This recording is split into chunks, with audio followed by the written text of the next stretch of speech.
Welcome! In this series of videos, we will cover the design and implementation of a project, from initial design through coding and development to testing, using the PowerBasic Windows compiler. Today we will continue our project to create our own web browser by completing the work on text hyperlinks and adding support for the underline tag. This was our project at the end of the last video.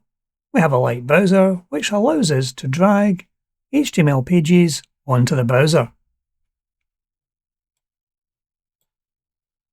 This then displays our HTML page to the user, and if we click on any one of the image hyperlinks, it will take us in to the next page,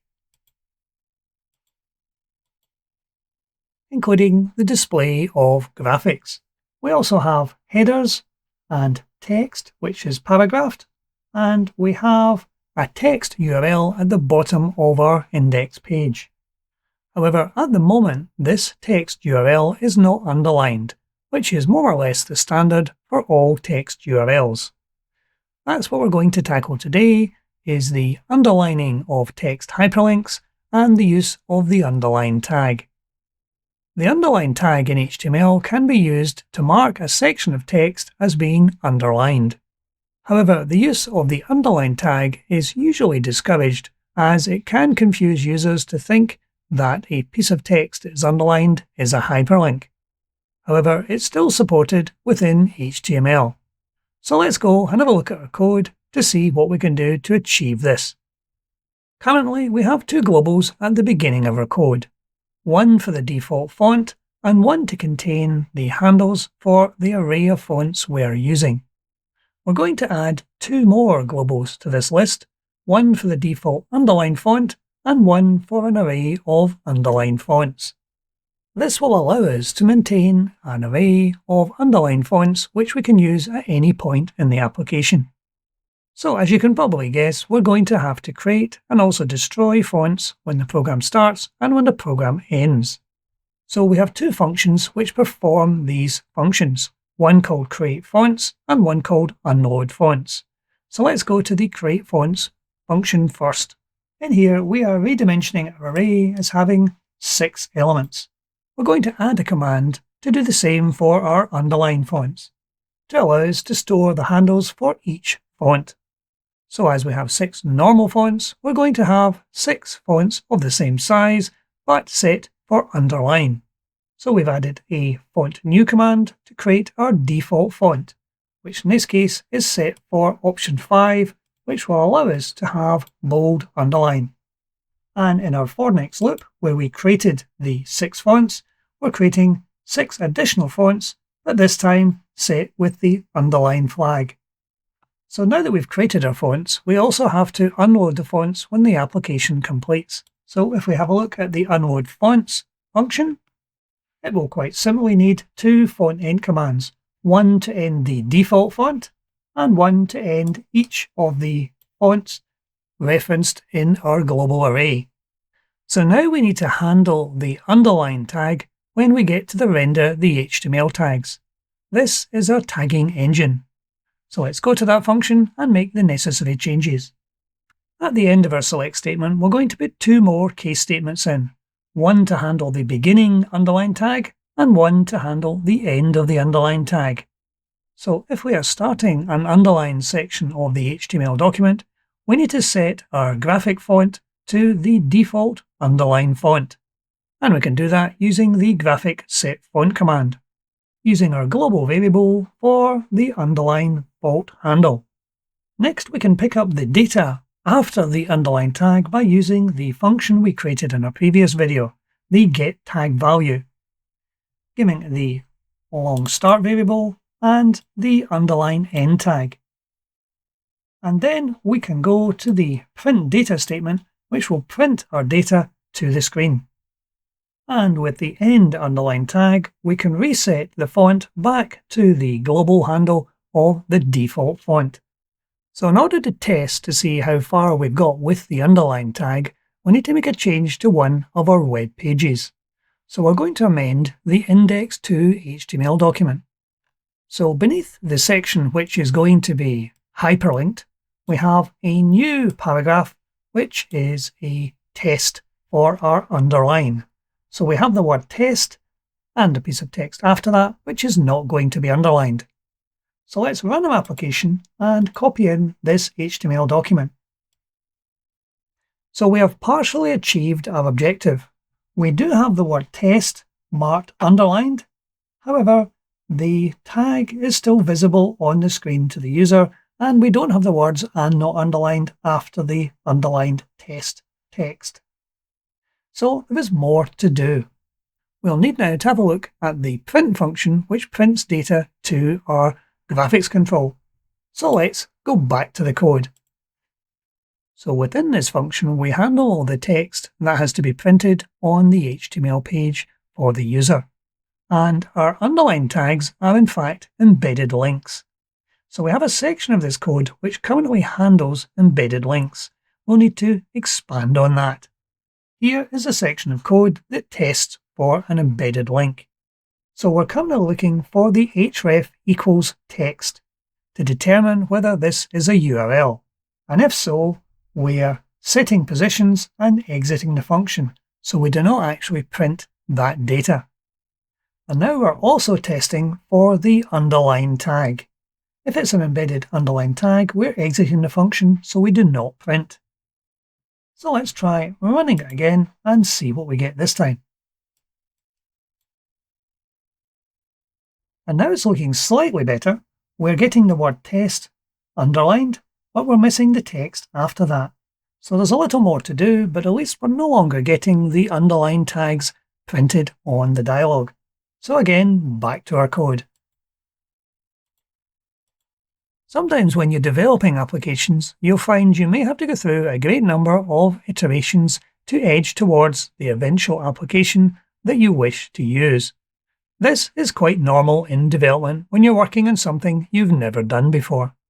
So while we're in this function, we're going to add the color and the underline to our hyperlinks.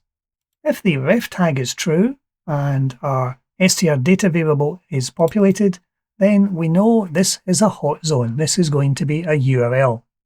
So all we really need to do is to add color to the foreground and background of our font and set the font to be underlined.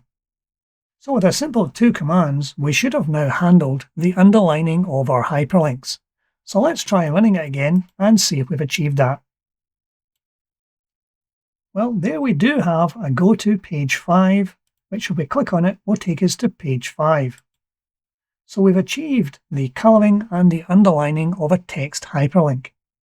So you can now see the confusion that using the underline tag can give to a user. We have 2 pieces of text, one saying go to page 5, which is indeed a hyperlink. As we can see, if we move the mouse over it changes to the hand symbol. But the word test, which is also underlined, is not a hyperlink. But to a user, it could give the illusion that it is a hyperlink. So generally, the use of the underline tag is now discouraged. The one piece of functionality we still have to have on the screen is to have the text after the ending of the underline tag. As you will see, we have the words "and not underlined," which follows the word test. So let's go back to the code to see if we can tidy that up. At the end of this function, there is a piece of code which handles where there's a piece of text with no line breaks. We'll need to check in this section to see whether this is a reference tag. And if it is true a reference tag, we need to reset the default font and color.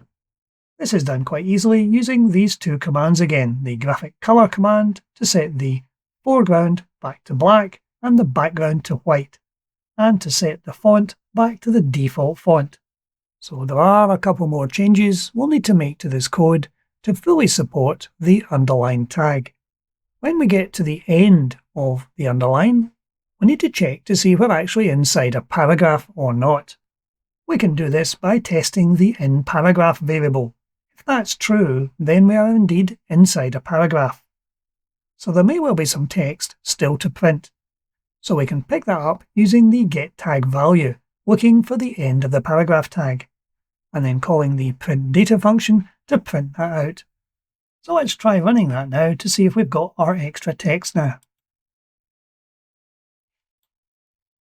Well, we're edging closer. We do actually have the extra text, but it's on the next line down. Therefore, it's treating the text after the underline ending tag as a new line of data. So let's go back to the code and sort that out. If we have a look at the print data function, we'll see there's a graphic print statement which is doing two things. It's trimming the data, which will mean taking the leading spaces off the end of the string, which we do not in fact want. And it's also missing a semicolon in the end. A semicolon in the end means we will not automatically move down to the next line. So that should, in theory, fix this problem. Well, it has fixed one problem, but it has actually introduced another one. It's not picking up the start of paragraphs. So we'll need to go back to the code and fix that. So we're going to create a new function which we can call from different parts of the application.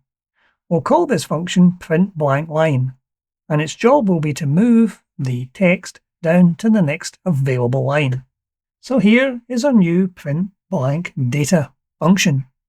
It has only three commands: one to set the position of the x and y global coordinates, one to print a line with nothing in it, and a second to get the new position.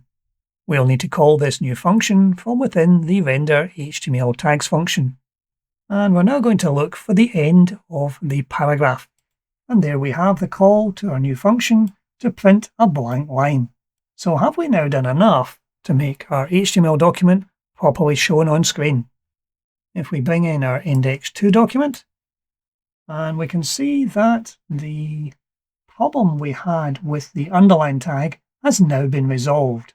We have the link to go to page 5, we have the underlined text which is test, and the remainder of the line is showing as not being underlined. And we still have operational links to each of the pages. So it's always a good idea to compare our browser with a standard browser. So if we double click on our index2 document and bring up a Chrome browser, and if we compare that with our browser, we'll see we're fairly close. We're missing an extra line at the end of each of the sections of text where the paragraphs are, but apart from that, we're fairly close. So the solution for our problem of printing seems to have been caused by this graphics print statement. While this is actually putting the cursor down to the next available line, it's not resetting the global coordinates for x and y. So we're going to take this line of code out completely. And I've put an additional print blank line up here. This is a section which handles text which is not an image. So if we try running our application now, hopefully this should fix the problem. And indeed, we do have the paragraphs quite correctly for the text, and we appear to have it for the images as well. If we compare that against a standard browser, we can see our text is appearing more or less exactly where it should. We have each of the images which have embedded links. We have the URL, which is a text URL, and we have underline and non-underlined text within the same paragraph. So in summary, what we've done today is we have added support for the underline tag. Additionally, we have amended the text URLs to be displayed in blue and with an underline, making it more obvious to the user that this is indeed a URL. So obviously there is a great deal more to do in our browser. However, the purpose of this project is to cover areas of PowerBasic that we may never have covered before, allowing us to pick up new skills. But that's it for today. Thank you for watching.